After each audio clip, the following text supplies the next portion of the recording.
It's Friday, which means it's time for another episode of the Ask Me Anything series. If you would like to be featured in this series, I do it every single Friday at 5 p.m. Eastern Time. All you have to do is leave a question below, and I'll answer it in the next video. But since we have so many questions, let's get into it. You'll notice a common theme with a lot of these questions, and that is that they come from Max is a Nerd. Thank you so much for asking so many questions for this week. He asks, in 4 years, would you think the Penguins could get the first overall pick? Personally, I think this one's still pretty unlikely. The Penguins will still have the big three under contract, as well as Erik Karlsson at that time, and I don't think that those three are going to regress enough that they're going to be the worst team in the league. I do know that you can win the first overall pick by not being the worst overall team, but it's more likely if you're the worst overall team to get the first overall pick. So for this question, I'm going to go ahead and say no. The next question is, do you think Dubas will make another trade like the Erik Karlsson trade? Now, I do think this one has a little bit more merit than the last question. If we're being completely honest, the Penguins aren't going to go out and be able to get someone like Erik Karlsson again. They just don't have the trade capital for it.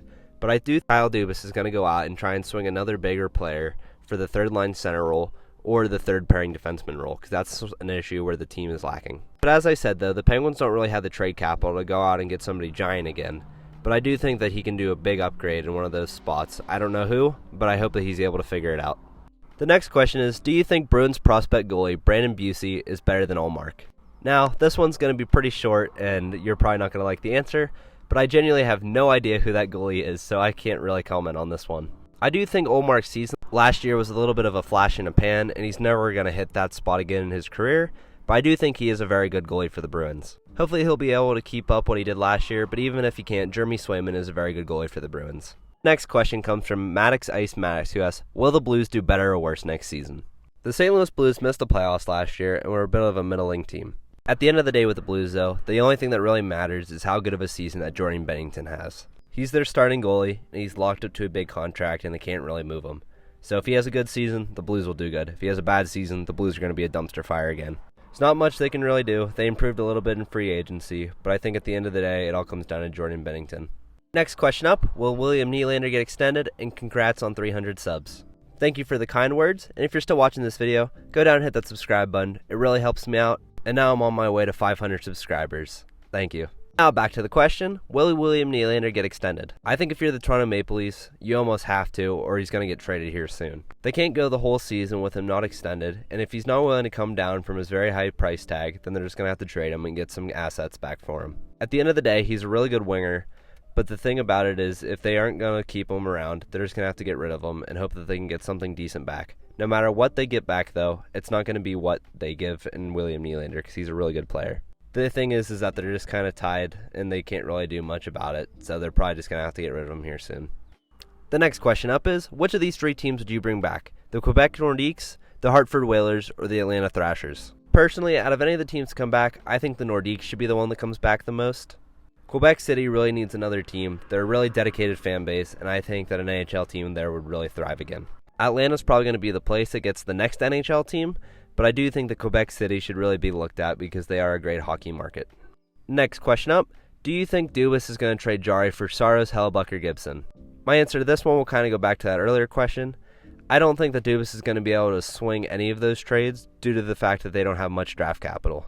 On top of that, they just signed Jari to a 5-year contract, and I think they committed to him as their starting goalie for the next 5 years because of that.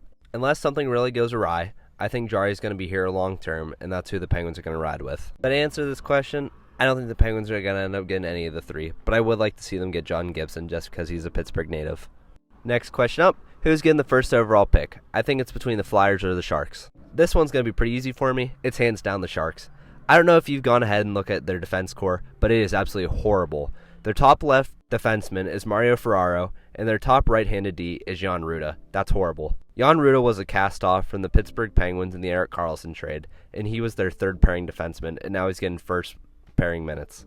Just because of that, it's going to be horrible. They're going to score a ton of goals against, and they're going to be the last team in the league.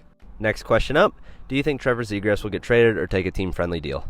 Personally, I don't think either of these things are going to happen. I think Trevor Zegras is going to hold out, and eventually the Ducks are going to have to give in and give him the money that he wants. He may not be a $10 million player, but he's a lot better than the $3 or $4 million that the Ducks are offering him. I hope that he holds out and stands his ground, because he should be getting more money than they're offering, and it's just kind of an insult to him. I hope the Ducks set this straight and just skim to a good contract here soon, because the season's about to start, and having one of the best young players in the league not in the game is going to be very bad.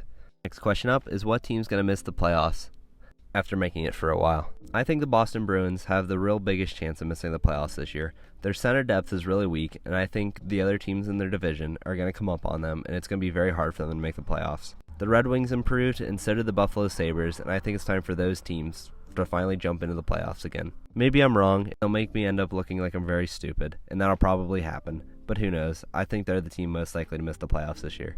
Now, to the question in the title, will Guentzel be traded because of his leg surgery, or will the Penguins keep him? If the Penguins were to trade Guentzel, it wouldn't be because of the ankle surgery that he just had. It would be because he's on an expiring contract and he's due for a big pay raise. Personally, there's no way I see him being traded though. Sid's going to have them keep him around because he loves playing with him, and he's been a long-time winger of him now. Guentzel's still an elite goal scorer, and I think he's going to have a big year this year, especially with the contract year coming up. I love watching him play in the black and gold, and I hope he's around the team for a long time. Last question, who's going to get the spot out of all the PTOs? Colin White, Libor Hajek, Austin Wagner, or Mark Pysyk? I think it's going to be Mark Pysyk or Colin White. If you've been keeping up with Penguins training camp at all, Austin Wagner's been on the fourth line, and it seems like he's really won the spot away from the other players that they signed. Mark Pysyk got injured in the preseason game, and now it's going to be kind of a toss-up in the air whether they sign him or not because he's out long-term. But I think Austin Wagner's going to be the one that ultimately ends up getting signed because they are taking a really hard, long look at him, and I think that he's going to be the one that gets signed at the end of the day. Thank you to everyone that submitted a question for this video, and I can't wait to see you in next week's episode. Leave a like if you want this series to continue, and I'll keep making them every single Friday. Thank you so much for watching, and have a great rest of your day.